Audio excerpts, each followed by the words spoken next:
Yo, everybody. What is up? Welcome back to another episode of the second best chiropractic podcast out there, the What Now Chiro podcast with your boys. We're actually about to switch professions.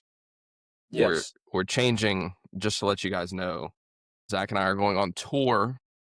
And by tour, I mean the PGA tour. Yes. We have become professional golfers, and I'm leaving my clinic behind to Caitlin to run so I can chase my dreams of becoming a professional golfer. I made one birdie last time I played golf, so You're ready. basically, put me on Quail Hollow this weekend. Scotty is shaking. Scotty's shaking. But yeah, what's up, guys? Welcome back. We could definitely not make a living playing golf because we played golf this last weekend. We could make a living building a golf course. We could, or maybe a golf YouTube channel. That would be hilarious. Yeah, watch us try to break 100. Yep. Break my back at At the turn. literally hot dogs at the turn. But anyway, so Cracking busy at the turn. yeah. Dude, what we will talk about today, though, is it's been a good week since our trip to Nashville for Steph's Profit and Purpose. I've had a lot of things come into play in implementation. A lot has changed just in the last week for me. We didn't record last week, you guys. We would have done a recap episode a little sooner, but it was like monsooning in Dallas and Zach's internet went out. So yeah, it was perfect. We had no connection to the source, that is the internet. But yeah, so now we're back. So this is our recap episode. So Zach, how was your trip to Nashville? Trip to Nashville was awesome. Some slight delays getting there, so the first morning session was a little rough on Friday. But all in all, I don't want to necessarily, I guess there were unlocks, right? Like just things, but there's also just so much in my subconscious that I wasn't aware of that I wasn't aware of. It was incredibly enlightening. Every speaker had at least two things that I could take home with. And yeah, felt a lot of momentum shift and swing coming off of that weekend. What were like some of the most memorable things that people said for you? What's like the one or two things that's like echoing for you since that? Yeah, I think one of the big ones, I guess the two big ones, they both tie together, but We're just like right in it. I thought, what'd you say? I said we're just like right in it, right? Straight Right up in. into the deep end. Yeah. I think what Taylor and Cody both did without, knowing what they either were talking about, was they both fed off each other really well. So Taylor Welch spoke on Friday night, and one thing that, one, I had asked a personal question, and he just gave me a great answer too. But the thing that's been like playing in the back of my head was his way of kind of communicating how God or the universe will place things back in your field. And so the way I portrayed it was basically your subconscious lives in your brain, but it transmits those thoughts up into God, up into the universe, and then it almost creates like this cyclical. It's a tough word for me to say. Cyclical like motion where then God puts that back in front of you, so that you continue to live that out in reality. And by trying to get ahead of it without addressing the subconscious, you're just going to continue to live the same life over and over again. And that is definitely something I have learned about myself is I have a self-sabotaging tendency, or an inability to really receive from what God is putting in my field. So I revert back to old patterns, old habits, and kind of old things. Yeah, for all my zone nerds out there, you guys understand what Zach's talking about. That's like a huge thing. Talking about if you want to know what's going on in someone's subconscious, just look at their life, because all your actions, all your inactions, all the results are just all driven by your subconscious. And I think like it's one of the things like because zone is a chiropractic technique and it's like a thing that we learn and stuff, but it's like really like more of so like the outside of the healing aspect, like more of like a you as a beingness rather like you as a person, what that means for you. But just to give you guys a quick little insight, like because we talk a lot about Steph's events, and it's really cool to see people who listen to the podcast. It's always really surprising when you guys are like, "Oh, dude, I listen to your podcast." I'm like, "Yeah, fan." We're really thankful that you guys listen to this show. But to give you guys just a little, for those of you who weren't at Steph's thing, we went to Nashville. this a couple of weeks ago for this event called Profit and Purpose. And you would think that a lot of it is more about how to manage your money, how to get more new patients, how to close bigger care plans. And the cool part about Steph's events is it's never more about who you are as a practitioner, but it's more about who you are as a person, because your person fuels who you are as a practitioner. And so we did a lot of the whole weekend was really more on identity than it was really income or cash flow or anything like that. And so that was really cool. They did have a couple, I think there was like 2 sessions that were actually tactical. One of them was Cal and like AI, and the other one was stuff like marketing one. And then other than that, like everything else was more on identity. Hmm. Um, so that was just really impactful. I would say that like if you guys haven't been to a wealthy practitioner event, you need to go, because last year Kate and I went to Nashville for Steph's event called Scale Up. And then this year was the second annual Nashville trip for the wealthy practitioner. Um, our lives are just totally different in the last 12 months, like a complete 180 from where we were 12 months ago. And so it's just super transformative if you just really dive in.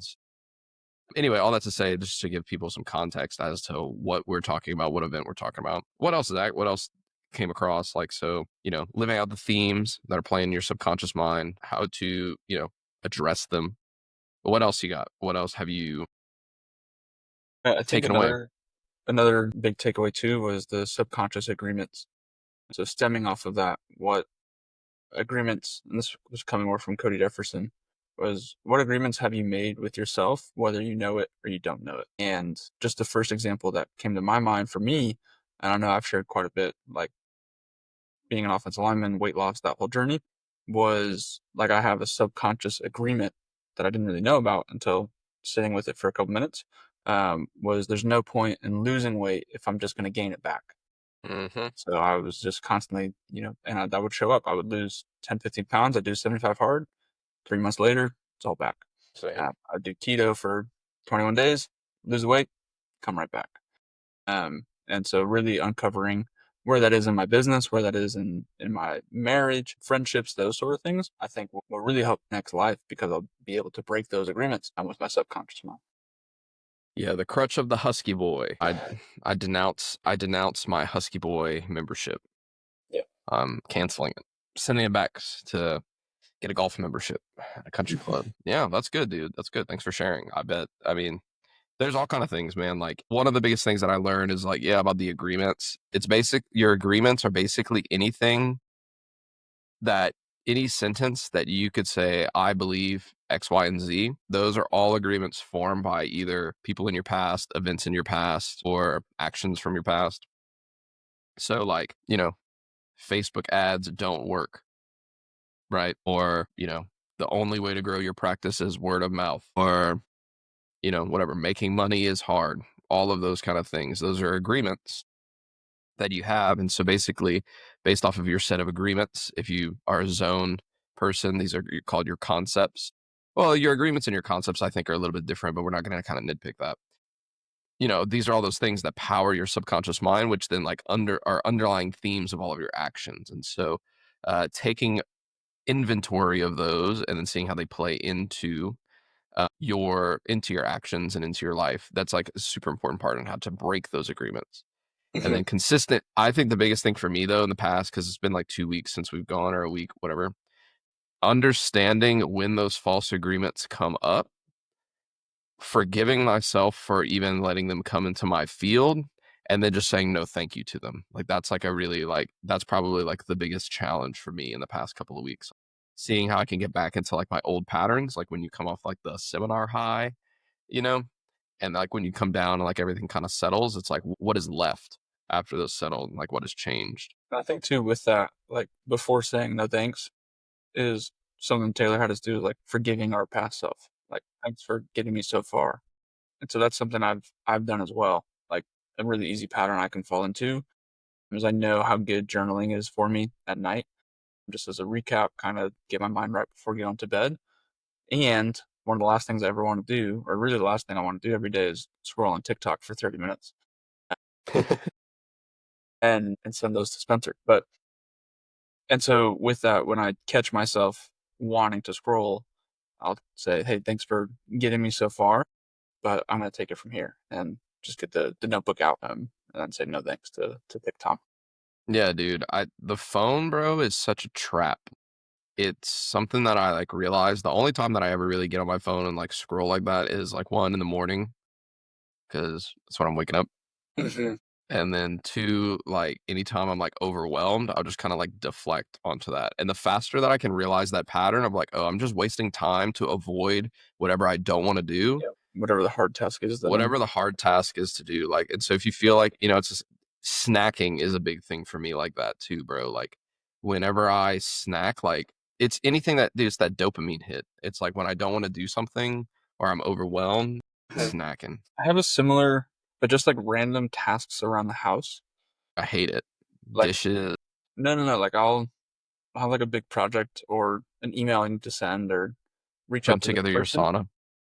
Um, and I'll just do like a random house task that doesn't make the house cleaner, more efficient. Like I'll like redo a drawer, and I'll spend like 20 minutes on that and be like, well, guess I still gotta do that other task, huh? Dude, that's how it was. Like I knew that I needed to be whenever I first started up, I knew I needed to be marketing or I knew I needed to whatever. And instead I would like try to find a new spot for the mints or like be like, oh, I need to redo my website again or something like that. All for the sake of like, well, when I do get more patients, like they're gonna want to know where the mints are. Or like, something like justifying my procrastination. And that's that like self-sabotage talk that's in there.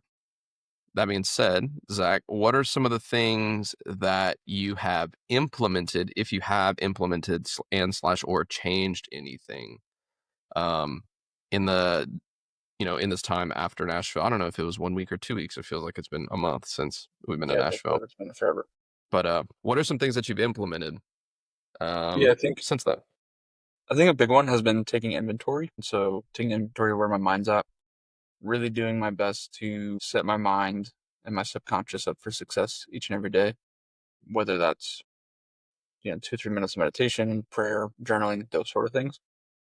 And then also, I mean, one plan of action. So I thought it was interesting. I talked a lot, not a lot, but during our weekly meeting last week, I had shared with my team some of my thoughts or like things that came up from the seminar, and had them kind of think through those. And so it was really interesting to one, like not just do it on my own. I think it's being a 3-person team. It can be really easy just to like take on all that and then not share it with them. But I was like, let's share it with them, really, so that we're all growing at a high level. And so hearing their thoughts, and they're all just getting kind of started on the personal development journey, um, was really interesting to kind of reflect back on and be like, okay, cool. So sharing with my team, that was really the first time I've shared post seminar, which sounds terrible, but normally I just come back and I'm like, all right, here's what we're gonna do post seminar because learned all these new cool You things to just do. dump on them. Yeah, but instead open it up, and I thought that was a great aspect of stuff. Seminar was it wasn't extreme. I mean, it was extremely tactical, more from a subconscious kind of mindset space. Belief standpoint. What about you? Dude, a lot has changed since this event. Kate and I both had just realized we were like, like if we like, because last year we went to Nashville and after that, like we had gone all in like at the beginning of the year and then we went to Nashville and then it was just awesome. And so we were like, we're just going to keep diving all in. And so, we had said, this will probably be, if we go into this with the same kind of open mind, if we go into this with the same like just willingness to just be not like to just be impacted by this weekend, like everything will change again. And it's funny that the whole weekend, I didn't know when we were flying out. I didn't know who the speakers were, except for like the people who Steph had told me that she was bringing. I didn't know like the itinerary or anything. And I had been like just like thinking and like praying on like what is next? Like what do I need to learn next? And I had been like, just like, do I need to learn about marketing? Do I need to learn about customer retention? Do I need to learn about leadership? Do I need to learn about all that stuff? And I had just been getting like this like same feedback of like, I just need to learn more about myself. I need to just like know who I am, like who I am more. I picked up this book called Living Fearless by Jamie Winship, which is all about identity. I like the weeks leading up to the whole seminar, I just been reading on identity, what God says about you, who you're meant to be, how to reclaim your identity, how to recognize your false self, all of that stuff. And so I'm like in the middle of this book. We go to Nashville. The whole weekend's on identity. And I'm like, dang. So I would say that I'm on like the precipice of like my next like biggest breakthrough. I have no idea what that looks like, but I like you when you like feel that shift coming, you can kind of feel that. So I feel it's like kind of coming on the cusp for me and Kate, and that's marked by my pro golf swing because I used to hate golf, and I was like golf sucks, and now I'm wearing a shirt that says it's tea time. So yeah, dude. So the whole thing was on identity. So like what have we implemented? There's three main things that we've implemented since Nashville. One, Callan talked about AI, and I just had this like download of like, oh dude, I'm using ChatGPT a ton, but I'm still like I'm not using AI creatively enough. Like there's so many things that it can do, like in terms of like I can get it to write this, or I can get it to plan this or analyze these things. But it was still I like just realized that I was like, I'm using AI after the fact. I do a task to like put everything together or something like that. So anyway, I was like, dude, why am I not? I was like, what would be one of the big things that we have? We just brought on our associate doctor, Haley, and we were like, how we're gonna have our doctor's meeting at noon every Tuesday. And then I was like, okay, how do we make sure we have better notes? Documentation is like always a thing that like lingers in the back of my mind because Steph did like this one thing that says like lawsuits are, and I had just said like a waste of time or like evil or something like that. And I was like, this is how I feel about an audit. Like, and I realized that I was like, I'm living in fear that I'm going to get audited and I'm going to get in trouble for something that I didn't intentionally do wrong. And I don't want to get in trouble with the board or with the state or anything like that just because I like don't know what I'm doing. But in reality, like, I'm not even gonna say that because that's a limiting belief. But anyway, I almost said like in reality, like that happens, but it's like I don't even know that. I've never heard of anybody getting audited. So like I don't know why in my mind it's such like a gremlin. So I was like, dude, like what if I could use AI to write my notes and then it'll never mess up? So it's like if I have something that understands documentation and charting better than everybody else, then I can never get in trouble. And so I was like, okay. So I started doing some research on Perplexity on the best AI charting softwares because they have a ton of them. They're all medical scribes. Like, Yeah, for sure. and so I did some research, and the one that I came down to was either Freed AI, which is a software thing, and then but there was this like sleeper one that Perplexity was like, yo, you should check this out. It's called Patient Notes. It's this like small company out of Australia, and it's $15 a month compared to Freed, and Freed is $100 a month, and Freed like has these like standards. But what I learned about patient notes is that you can program it the same way that you program ChatGPT. So the same way that you give ChatGPT or Claude like your information about your business, the tone that you want to write, what's pertinent, and how it says like give it a prompt basically, you can give patient notes a prompt that it holds on to, and then every time you record a history or a visit, it will build out your soap note based off of your prompt. And so I like downloaded like the TVCE board rules, a bunch of like chiropractic standard and ethics documentation stuff. I uploaded to that. And now our day ones and day twos and our visits, they all get recorded through AI. It auto populates that thing, and it has an integration into our EHR. So it automatically puts it in there. So all I have to do is press record, and that's all taken care of. So I just started doing that. It's been fantastic. And so it's game changer. And if anybody is interested in that, just hit me up. I'll walk you through kind of what we do. I have like I have a Loom video that I recorded to show people how to do it because that's what our associate's going to watch to learn how to do it. So dude, that's been fire. Like it's been so good. It allows me to be more present in my visits because I'm not worried about writing things down or like making sure I take these notes or anything like that. It's been really good, dude. And I'm only still using it to like, I'm only using one of its features. So it has like a ton of more features. So that's been a thing that we've been implementing. It's just like, why am I not using the technology that I have? Yeah, that was a big one too. Like Bailey had mentioned on top of the AI stuff was creating like their own like CA or like their own office voice through Claude or ChatGPT, because that is, I mean, one of the most common questions is like, hey, how should I respond to this text, or how should I respond to this email? Yes. And I'm like, I'll just take care of it. And then one, that doesn't enable them to ever figure it out, but then it also adds more to my plate. So like they can handle the rescheduling, but a bigger question, they don't really know. So that's something I'm in development of as well. Really to help my staff, where they can just screenshot a conversation, drop it in ChatGPT, and then boom, go right from there. So Yeah, so that's another thing that I took away as well. Bailey had a fantastic talk, which Bailey's episode should be dropping before this one. It's the one I'm uploading today. Bailey Sloan with our friends at Cadence Chiropractic. She's in the TWP group. She talked about this concept of radical candor, which like I always said, like, oh, I want my staff to feel like they're family and all those kind of things. But like family, you like look past their faults and you just say, well, like that's my family. And so I'm gonna whatever. And there's just a lot of allowing that happens with family, where teamwork is it's like family, but you hold them accountable for everything. And it's this concept that she said called about radical candor. And so me and Kay, we were like, this is where we're missing in our leadership, is that we treat our people like family, but we don't give them the honesty. And so we don't have a team. We just have people in our office. And so, dude, we just went in there and we just said, hey, listen, like, we were just honest. We were like, you guys are here for a reason. And one of the things we're like, if you're asking us like for things, like just how to respond to a message and all of those kind of things, like you should be doing that. Like we brought you to be contributors, and we think that you guys have good ideas. And so we want you to come with us with ideas and not problems. And Mhm. so it's like, we're all adults and we can all problem solve for ourselves.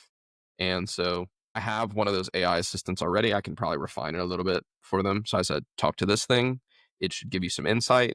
Then if you have other questions, come to me with 3 solutions to the problem, and then we'll talk about the ones. And dude, it's been fantastic. Like, I don't know if I've been asked like, hey, how do I do this? Like ever again, which has been nice and has been very freeing, but it also has been like very empowering to the team. Like I feel like everybody on our team has been like a lot happier, a lot more fulfilled. It seems like they have a lot more direction because they don't have to, they're not always worrying if I'm going to tell them like, oh, you're doing this wrong. So that's been sweet. That's been really good. So I think one more thing on top of that that you reminded me of. One thing I've realized too on top of that is I'm always the person that I try to figure it out. And so going through what my wife and I've gone through over the last couple months, and then just reflecting back on the business, I've learned like if something is broken or not working, I'll just try to go in there, and I'm gonna have a bull tattooed on my back because that was always kind of my personality. Is I'll just bull my way through it. I'll just push through it. And sometimes that makes things a lot worse. And so I realized I working with a marketing company or working with a partner, whatever it might be, like I'll just try to do their job for them because I'm like, I'll just get it done faster, and that'll get us results faster. And that's not always necessarily the case. And so started working with a new marketing company just last week. And it's funny because I like subconsciously mentioned like, hey, let me know. Like I see that these are 3 of the tasks you want to do. Like I can do one of them. And they were like, nope, you pay us to do that. So you just sit back and do the chiropractic stuff. And I was like, wow, it's really cool that once that was in my awareness and in my subconscious, like that type of partner came about and like was just like, nope, like that's not for you to do. That's not what you pay us for. And so really trying to lean into that in other aspects of where am I looking to control too much of the future and of the results, and not necessarily just be open to receiving and letting it happen. yeah, I think that one of the big things like that was like super eye-opening with Steph was like that agreements like workshop, like where she just basically gave you some sentences and you just filled in the blank, but you have to write them down because like the kinesthetic action of you like writing it down, like one, it like makes it real. And that was one of the biggest things is like I just try to keep like too much in my head, or like when I write things down, I don't ever revisit them. Mhm. So, like I'm saying, like, dude, how am I using technology better? Since we're doing the AI like note taking thing, that's on my iPad. So I basically like donated my iPad that I had personally to the office, so that it can be like the doctor's iPad. And I bought this thing called the Kindle Scribe. It's sick. It's like the Remarkable Notepad, but it has more storage, and it has AI in it actually. So like I can like write notes and like just write things down, and it'll give me a summary of my handwritten notes, which is crazy. That is wild. So pretty sweet. But yeah, just like really trying to get things out of my brain and onto paper has been like super helpful. And then I can carry this thing around. I don't have like a billion little notepads. I can stay organized. Kindle Scribe, I like it. Yeah, it's good, dude. You've always been very tech savvy. You've always been in the trends. So I like something to you can be work. or look to you for. Yeah, I like to keep things simple. And if tech makes my life simple, then I'm for it. Yeah. Dude, and the last thing that I implemented is Cody Jefferson. He was fire. His talk was really solid, and I just resonated a lot with his content. Whereas before I didn't. Like the first time I heard him, I was like, I don't even know what this guy's saying. And I think I wasn't like really open to like the level of stuff that he was talking to. And but a lot of the stuff that he was talking about, like one made me like super uncomfortable, but like in a good way. Like it like challenged me, not like uncomfortable as like, oh, I didn't feel safe. But like I feel very challenged by a lot of the things that he said, and I just saw a lot of myself and like where things came up in my life. So I just reached out to him to see if I could join his mastermind, and he offered me one-to-one coaching. And so now I just signed up for a year of one-to-one coaching with Cody. So we'll come back to Nashville next year and we'll see what's up. So that's been implementation, and this has been daily coaching. So like every day I check in with Cody, and it's been pretty good, dude. Both. Yeah, it's been wild, dude. Like we talk every day, which is a lot more accountability than I'm used to, which is great.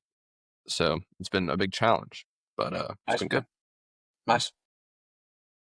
Well, I think that's it for our profit and purpose recap. Dude, yeah, it was good, man. It was good.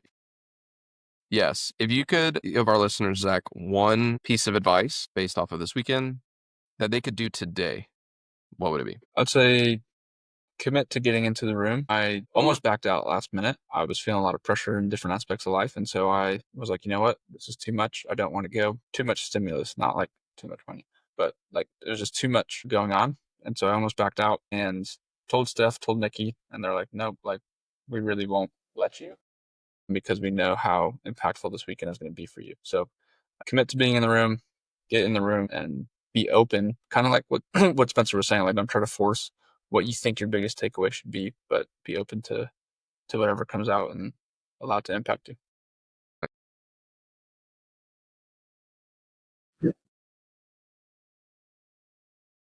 Else's other things that people. Hey guys, thanks so much for listening to this episode of the What Now podcast, and we'll see y'all next week. Peace. Peace.